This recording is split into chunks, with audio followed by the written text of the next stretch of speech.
کراچی کے علاقے گلستان جوہر پہلوان گوٹھ میں 2 گروپوں کے تصادم میں فائرنگ سے 2 افراد جاں بحق اور 4 زخمی ہو گئے۔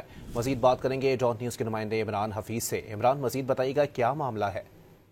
دیکھیے، پہلوان گوٹھ کے اوپر جو ہے 2 گروپوں کے اندر جو ہے وہ صورتحال کے بعد جو ہے وہ صورتحال جو ہے فائرنگ کے تبادلے علاقہ جو ہے وہ میدان جنگ بن گیا۔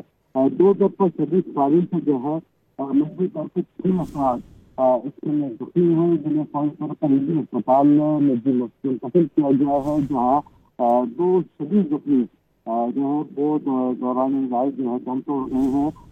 دم توڑنے والے جو افراد ہیں ان کے شناخت جو ہے مظہر اور علی وارث کے نام سے کی گئی ہے۔ باقی زخمی جو ہے وہ نجی اسپتال میں زیر علاج ہیں۔ واقعی کے خلاف جو پر پولیس کی بھاری نمبری وہاں پر پہنچ گئی ہے اور وہ قوتیں سماج کے علاوہ اہل شہری کے بیانات اور گولی ٹھیک ہے، بہت شکریہ عمران حفیظ۔